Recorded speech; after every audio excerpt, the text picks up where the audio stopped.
Welcome and happy Tuesday. You are live with Sandra at It's All About Choices, and I thank you for tuning in every Tuesday with me. And welcome to Nutrition Lunch and Learn. And you are live with Sandra, your RDN. And every week I have the pleasure of dishing out your weekly dose of nutrition and wellness news for your mind and your body and your soul. And I hope that everybody is doing great. I hope you're having a wonderful day. I thank you for tuning in live with me every day for those who faithfully do so. And I thank you for those who listen to the replay. This is all about having the opportunity to learn more about nutrition and wellness, and really to learn some things that you didn't know that you didn't know. So that's really what it's all about.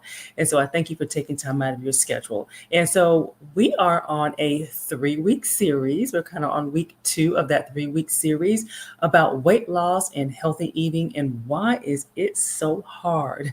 I hear that a lot. Like, why is it so hard to lose weight, or why is it so hard to stay consistent? Why is it so hard to stay motivated? And so today specifically, we are going to talk about, well, I eat low carb.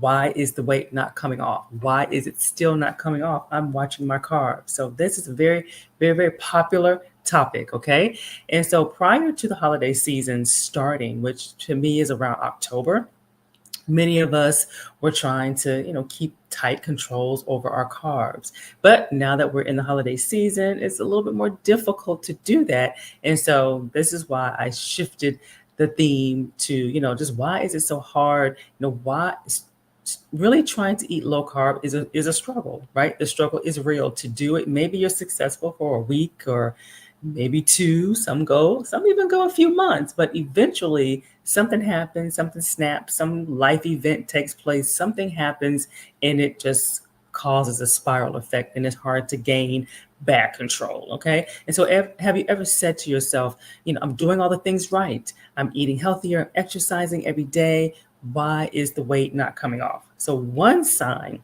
that your body needs a reset is when your energy level is low. So you're constantly having that low energy levels. You feel like you need caffeine or sugar or something to kind of pick you up, or a nap. When your energy level is low, guess what? The weight will not come off. It's just not enough gas in your body's tank to do anything other than to try to keep you going. And so feeling tired at the end of a long day is very normal. However, if it's a consistent rundown exhaustion, that is not normal. Okay. And so if you regularly wake up tired, even after 7-8 hours of sleep, your body is telling you that it needs more support. Something is missing. Too much has been taken away, is what I generally tell people. And so grab a pen, grab some paper. You don't want to miss the 3 common mistakes that are made when trying to lose weight that decreases your energy levels, and how to get out of this vicious cycle, because that's all it is. It's a vicious cycle.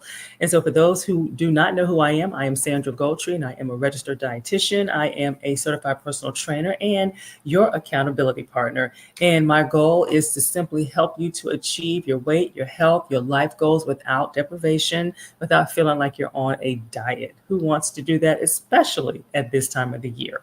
And you don't want to wait till January either, because now you maybe put on more pounds than you anticipate doing.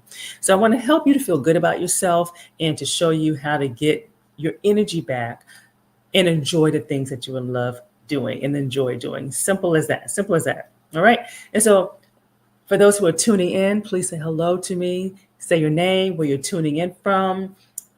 What are you looking forward to? We got Christmas around the corner. What are you looking forward to? But just give me a shout out. I love two-way communication. I love engagement. This is all about ironing, sharpening iron. So I want to help you.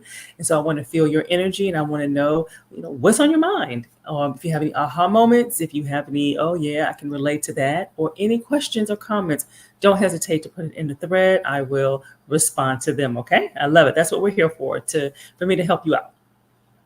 All right, so I always have my poll question so I can get an idea of my audience and who's on the line today. And so, have you ever tried eating low carb? Okay.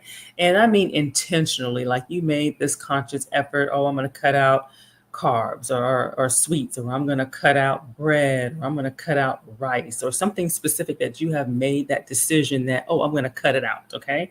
And I mean, because at the end of the day, who hasn't tried to cut out carbs to lose weight? or to maybe prevent diabetes or something like that. So think about that. So if you have tried it, just let me know. And if you want to share what you've done or what you did and how long it lasted, feel free, because the more I know, then the more I'm able to kind of chime in and maybe give you a little bit more insight on your experience. All right. So let's jump right into the topic. So we're talking about you eat low carb. Why is it so hard to lose weight? Why? And here's a common statement that I hear. Oh, when I was young, it came off easy. Like when I was in my 20s, it came off easy. Now I'm in my 40s and it's hard to come off. So I'm sure you have said that too, right? If you can relate, say relate. But we're going to talk specifically about I eat low carb and the weight is still not coming off. So I know that's a very frustrating feeling. And so the reality is nutrition, weight loss, exercise, lifestyle changes are not as easy as 1, 2, 3 or a Google search. Okay. That's kind of the famous thing, a Google search. So it's not as easy as 1, 2, 3. And if it was, then we all would have our ideal weight. We would not take any medications. We wouldn't have any stress. We would have normal blood pressure, no diabetes. We would have no high cholesterol, no inflammation, etc. I mean, I think you get the point. We would just have this perfect ideal health if it was that easy. Okay. But at the end of the day, it's all about stepping into your highest level of health so that you can lose weight, you can boost your energy levels, you can feel better, and in the most sensible and enjoyable way possible. I mean, that's what lifestyle change is all about. This is nothing that happens overnight. It's a process. It's a process, and it takes time. You are going to slip.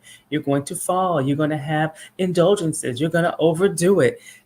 Are you supposed to beat yourself up? Are you supposed to let it all go when that happens? Absolutely not. That is all part of the process of growing and learning so that the next time, because there always is a next time, that you'll handle it a little bit different. But again, it's a process, just like learning your job, just like learning anything new. It's a process. And no better time than this, to start. I always tell people, don't wait until Monday. Don't wait until the beginning of the month. Don't wait until the beginning of the year. Start now, because you're going to have to deal with this stuff at some point, right? And so the first mistake of the three, when that causes our energy levels to decrease, is you're not eating real food. So that may be some people's challenge. Okay, maybe you're not eating a lot of real food, or maybe you're not eating enough real food. And so a low carb diet is about more than just lowering your carbs or lowering your intake of carbs. You must replace those empty carbs with real nutritious food. Okay. So throw away the low carb products like the Atkins bars, the keto snacks, and other diet foods. They're not really food. They're more supplements. They're more artificial. They're not good for your health in the long term anyway. Okay. And so to lose weight, you want to stick to eating lean protein, plant-based and animal-based, fish, eggs, healthy fats, vegetables. You want to balance that with adequate amounts of carbs so that there is some premium gas in your tank, okay? Premium gas that your body thrives on, that your body prefers, versus it trying to take some alternative methods because of what we're not giving it.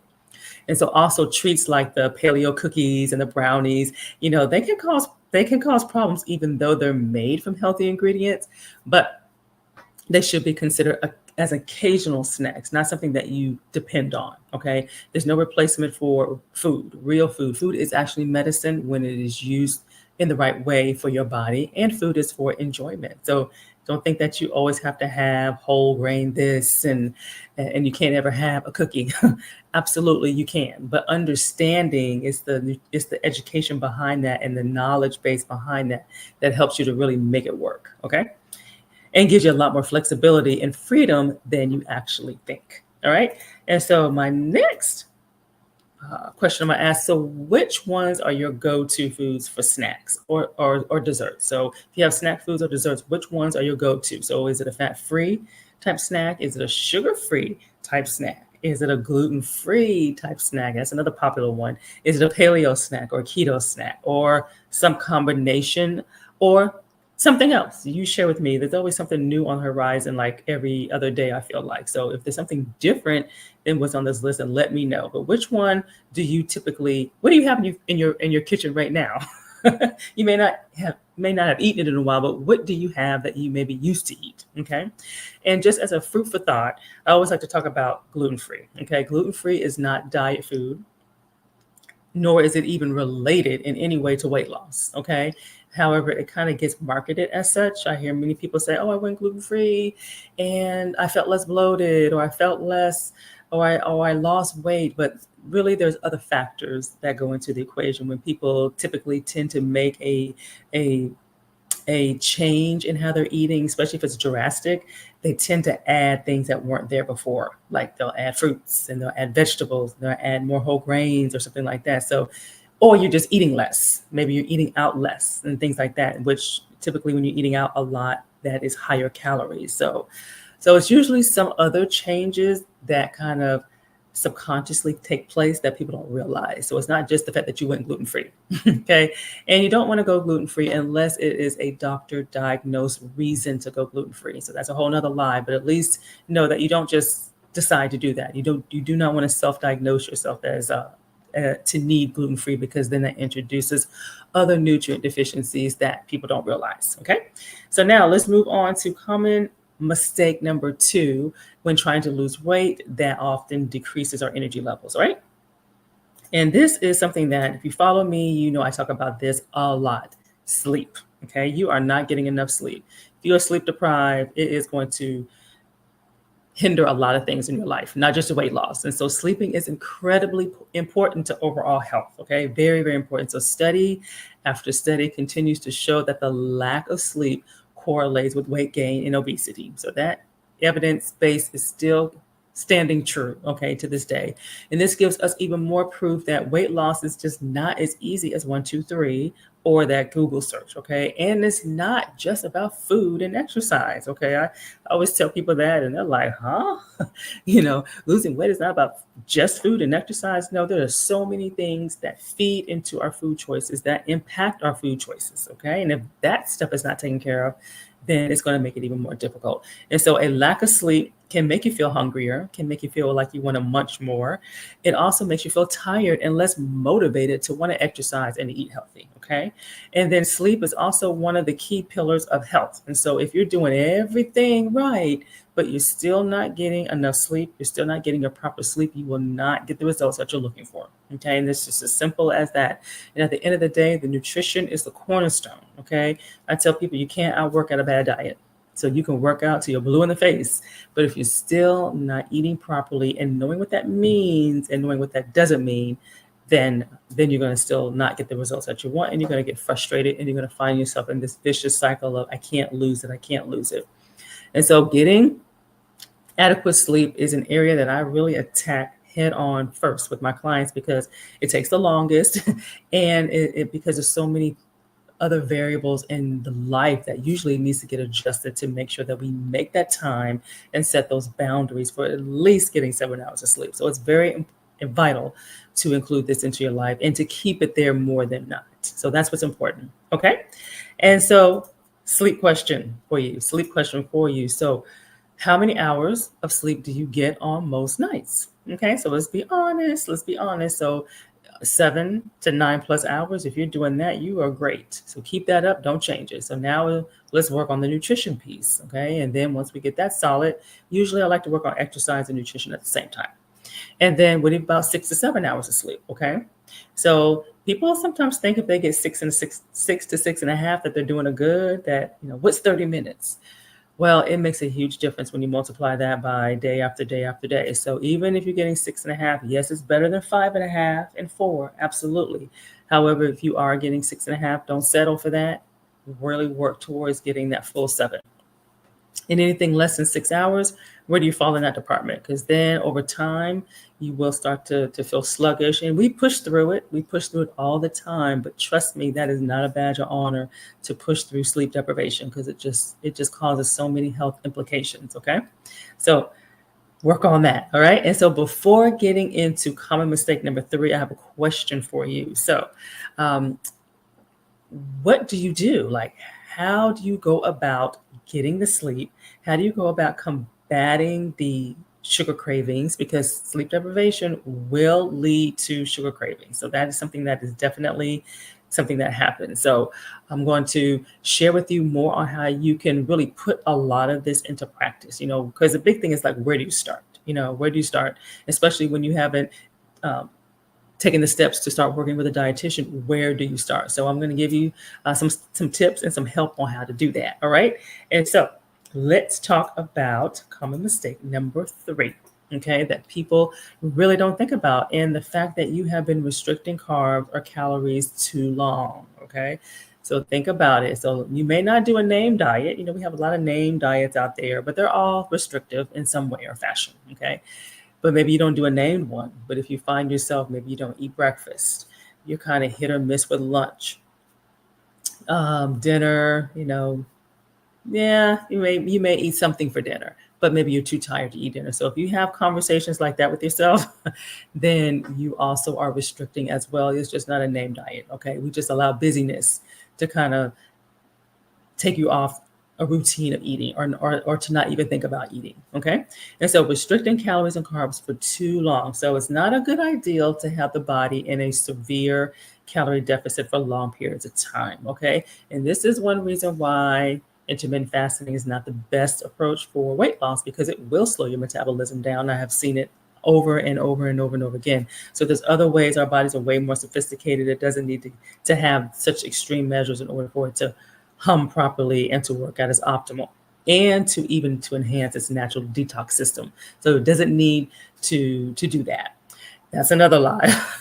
But honestly, it is not necessary to restrict calories to the point of deprivation to lose weight or to improve your health outcomes. And so what is health, or what is deprivation? So deprivation, I saw in a post one day where this person was doing keto, and they were celebrating their current weight loss. And in that same post, after celebrating losing X pounds, that was success for her. So she's happy, right? And so then she was like, I'm craving a pizza. Like, I'm craving pizza so bad. In the same post, she's celebrating the fact that she lost weight, but she's craving a pizza so bad. And it was in all caps. And I was just, and this is one of many reasons why a severe calorie deficit is not good for the body. That is your body telling you it needs more, but we don't comprehend it that way or process it that way. And so we just adapt and we try to push through it.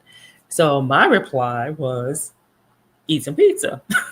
Very scientific response, right? From a dietitian. I'm like, eat a slice of pizza, because trust me, eating a slice of pizza will curb that craving.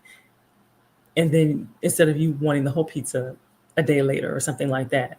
However, not restricting prevents that craving to even take place to where it controls you. And so that is kind of the mindset shift. And so the moral of the story is, if you have a strong craving that controls you on a regular basis, this is a trigger that you are deprived, okay? That your body is feeling deprived and that there's too much restriction going on, okay?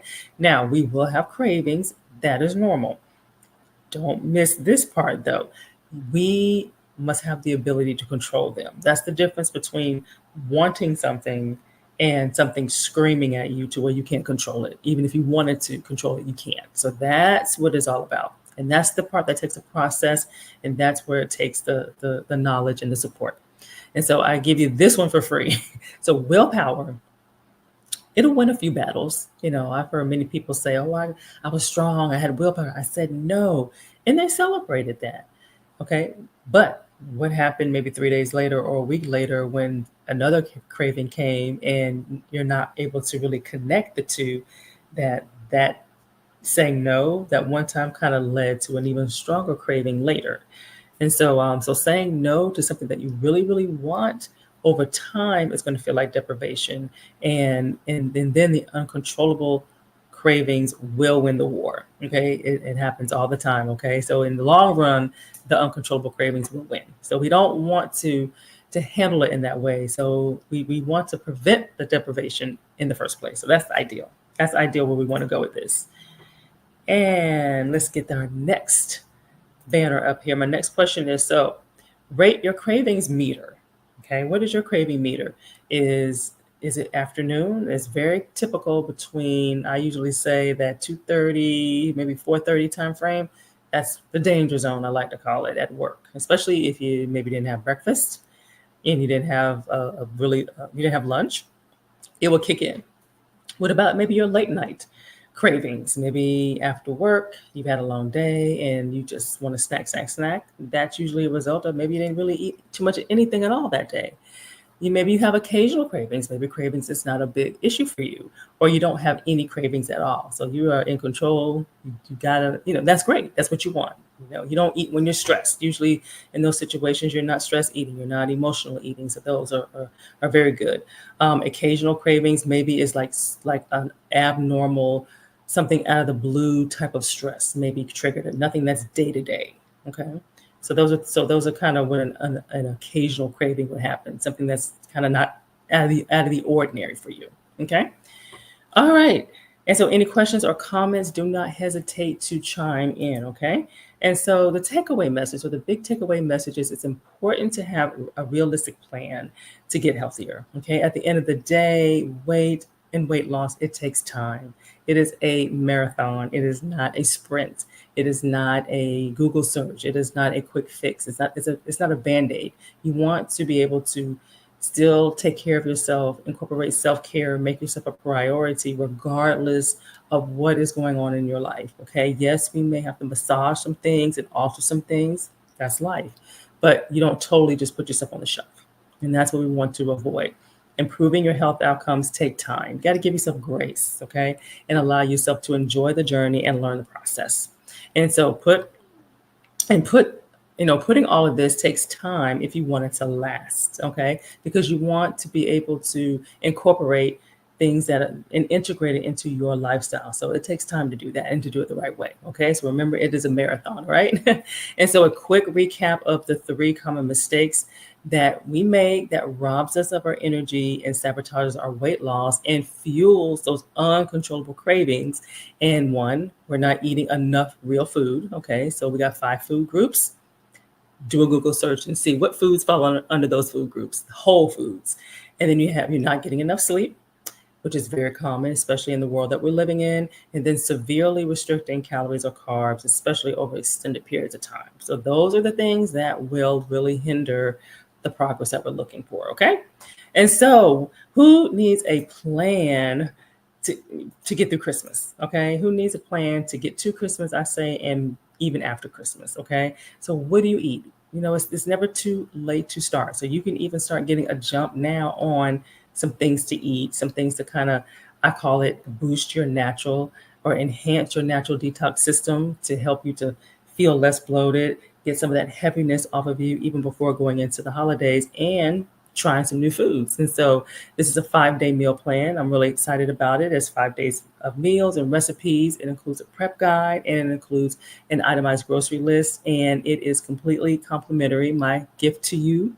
And you can decide to do the 5 days in its entirety, or you can just pick and choose recipes that you like, or that jump at you. And so it's snacks and it's recipes and it's breakfast, lunch, dinner, and 1 to 2 snacks. And so definitely download it, take advantage of it. And there's also some good tips, because what do you eat on the day of? And I'm going to talk more about what to do the day of Christmas. Rewind or go back and look at the replays for Thanksgiving so you can see what tips I share for Thanksgiving and then the day after Thanksgiving. Okay. So, and these all apply. So definitely check it out. I'm excited. It will definitely surge your energy levels throughout the day. Again, think about that 2 to 4 p.m. kind of slump and the benefits of eating satisfied meals that will help keep those cravings at bay, and you will feel more energized. So try to get more sleep if you're not at that 7 hours especially if you're going to do this for 5 days. Try to get 7 hours of sleep for those 5 days, and you will see a difference after a couple of days. So it's not going to take the whole 5 days for you to see a difference, okay? And you will feel less stress. So definitely give it a try. Give me your feedback, and do not hesitate to post and chime in on this thread if you have any questions later about what we've talked about. All right. And so thank you for tuning in. This concludes what I have for your weekly dose of nutrition and wellness news for your mind and your body and your soul. I am Sandra, your RDN.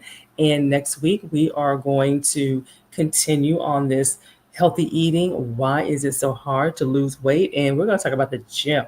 Okay. How many of you hit it hard in the gym or just your workouts in general? Maybe you have a trainer. but the weight loss isn't happening. You're stuck and you're frustrated, especially if you have a trainer or if you're doing something like Orange Theory or you're doing something that's structured and you're frustrated because you know that you hitting it hard in the gym or with your workouts, but you're not seeing the results. So tune in next week to get more insight on that. Okay. Thank you for tuning in and have a blessed rest of your day. Bye bye.